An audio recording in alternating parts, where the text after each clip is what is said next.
नमस्कार। आज से लगभग 1700 साल पहले भारत में नए नए साम्राज्य और राज्य बन रहे थे। लेकिन असली मजा इस बात में नहीं है कि क्या हुआ, बल्कि इस बात में है कि इतने सालों बाद हमें ये सब पता कैसे चला। ये एक तरह की हिस्टोरिकल जासूसी जैसा है और सारे सुराग हमारे आसपास ही छिपे हैं। तो चलिए इस पहेली के सबसे पहले सुराग को देखते हैं।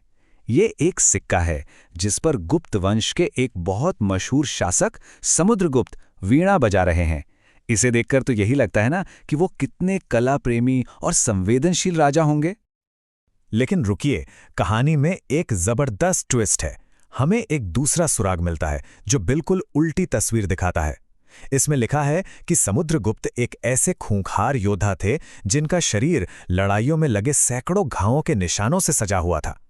अब सोचिए जरा, एक कलाकार और एक योद्धा, एक ही इंसान में ये दोनों बातें कैसे हो सकती हैं? और यहीं पर हमारी जांच का सबसे बड़ा सवाल सामने आता है। कोई एक इंसान इतना कला प्रेमी और साथ ही इतना भयंकर योद्धा कैसे हो सकता है? और उससे भी बड़ा सवाल, हमें ये बातें इतने सालों बाद पता कैसे चली? तो चलिए इस पहेली को सुलझाने के लिए थोड़ी और गहराई में चलते हैं। इस रहस्य को सुलझाने के लिए हमें उन सुरागों को देखना होगा जो उस दौर के लोगों ने पीछे छोड़े थे। और इसकी शुरुआत होती है एक बहुत खास तरह के शिलालेख से। ये खास सुराग है प्रशस्ति। ये संस्कृत का शब्द है जिसका सीधा सा मतलब है तारीफ में या प्रशंसा में। गुप्त काल में दरबारी कवि अपने राजाओं की तारीफ में लंबी लंबी कविताएं लिखते थे और उन्हें इस तरह पत्थर के खंभों पर खुदवा देते थे ताकि सदियों तक लोग उन्हें पढ़ सकें। समुद्रगुप्त के ही एक दरबारी कवि थे हरिशेन। उन्होंने इलाहाबाद में अशोक के स्तंभ पर एक प्रशस्ति लिखवाई थी। और जरा देखिए हरिशेन ने समुद्रगुप्त के बारे में क्या क्या लिखा है।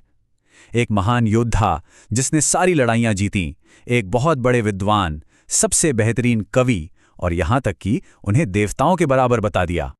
तो अब हम ये तो समझ गए कि ये प्रशस्तियां क्या थीं, लेकिन ये सिर्फ कोरी तारीफें नहीं थीं, बिल्कुल नहीं। ये एक बहुत ही सोची समझी रणनीति का हिस्सा थीं, एक साम्राज्य बनाने की रणनीति। चलिए देखते हैं कैसे। अब ये जो नक्शा है ना, ये बहुत दिलचस्प है। क्यों? क्योंकि ये किसी सर्वे या पुराने दस्तावेज से नहीं बना है। ये बना है हरिशेन की उसी कविता, उसी प्रशस्ति से मिली जानकारी के आधार पर। ये हमें समुद्रगुप्त के असर वाले 4 अलग अलग इलाकों के बारे में बताता है। ये टेबल दिखाती है कि समुद्रगुप्त कितने स्मार्ट रणनीतिकार थे। उन्होंने हर इलाके के लिए एक अलग ही पॉलिसी बना रखी थी। जैसे हरे रंग वाले आर्यावर्त के राजाओं को तो पूरी तरह हराकर उनका राज छीन लिया। वहीं लाल डॉट्स वाले दक्षिणापथ के शासकों को हराया तो, पर सरेंडर करने के बाद उनका राज वापस कर दिया। और बैंगनी और नीले इलाकों के राजाओं ने तो तोहफे भेजकर और उनकी बात मानकर ही दोस्ती कर ली। लेकिन ऐसा नहीं था कि सिर्फ गुप्त ही पावरफुल थे। इतिहास में हमेशा ताकतों का टकराव होता है ना? तो गुप्तों के बारे में हमें उनके दुश्मनों के रिकॉर्ड से भी बहुत कुछ पता चलता है। अब कहानी में थोड़ा आगे चलते हैं, करीब 1400 साल पहले राजा हर्षवर्धन के समय में।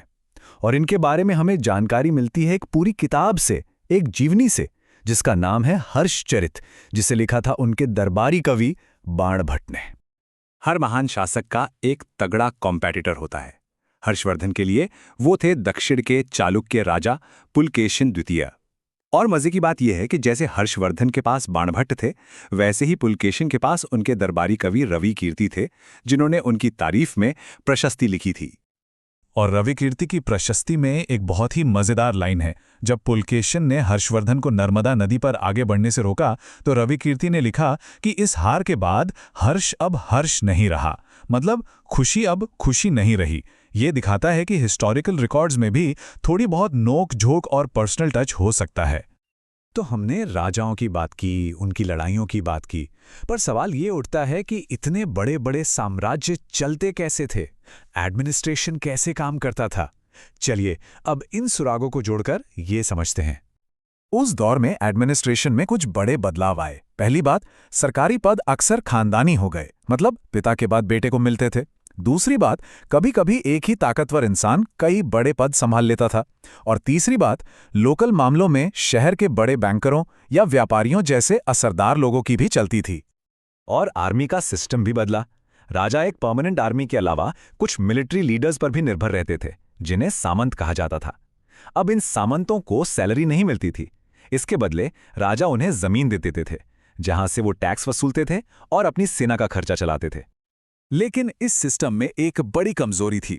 जैसे ही कोई राजा थोड़ा भी कमजोर पड़ता, ये ताकतवर सामंत बगावत कर देते थे और कोशिश करते थे कि अपना अलग राज बना लें। मतलब साम्राज्य के टूटने का खतरा हमेशा बना रहता था। अभी तक हमने सिर्फ राजा, महाराजा, कवि और सेना की बात की, पर उन आम लोगों का क्या, जो इन बड़े बड़े महलों और लड़ाइयों से दूर अपनी जिंदगी जी रहे थे? उनका जीवन कैसा था? उनके बारे में हमें ज्यादा सुराग तो नहीं मिलते, लेकिन जो छोटी मोटी झलकियां मिलती हैं वो बहुत कुछ बता जाती हैं। मशहूर कवि कालिदास के एक नाटक में एक गरीब मशवारे की कहानी है। उसे एक कीमती अंगूठी मिलती है, लेकिन महल के सिपाही उसे चोर समझकर बहुत बुरा बर्ताव करते हैं। हाँ, बाद में राजा उसे इनाम जरूर देता है, लेकिन यह घटना साफ दिखाती है कि उस समाज में ऊंच नीच कितनी थी और आम आदमी की जिंदगी कितनी मुश्किल थी। और बाणभट्ट हमें एक और भयानक तस्वीर दिखाते हैं। वो लिखते हैं कि जब राजा की सेना किसी गांव से गुजरती थी तो हाथी अक्सर गांव वालों की झोपड़ियां रौंद देते थे और पूरी दुनिया जैसे धूल में समा जाती थी। ये हमें याद दिलाता है कि राजाओं की शान शौकत की कीमत अक्सर आम जनता को ही चुकानी पड़ती थी। और यहीं आकर हम अपने सबसे जरूरी सवाल पर पहुंचते हैं। अगर इतिहास लिखने वाले ज्यादातर दरबारी कवि ही थे, जिनका काम ही राजा की बड़ाई करना था, तो फिर हम किनकी कहानियां नहीं सुन पा रहे हैं? उन मछुआरों की, उन किसानों की, उन गांव वालों की कहानियां कहाँ गईं जिनकी झोपड़ियां हाथियों ने रौंद दी थी? इतिहास की इन पहेलियों को सुलझाते हुए ये याद रखना बहुत जरूरी है कि न जाने कितनी ही आवाजें वक्त की धूल में दबकर खामोश हो गईं।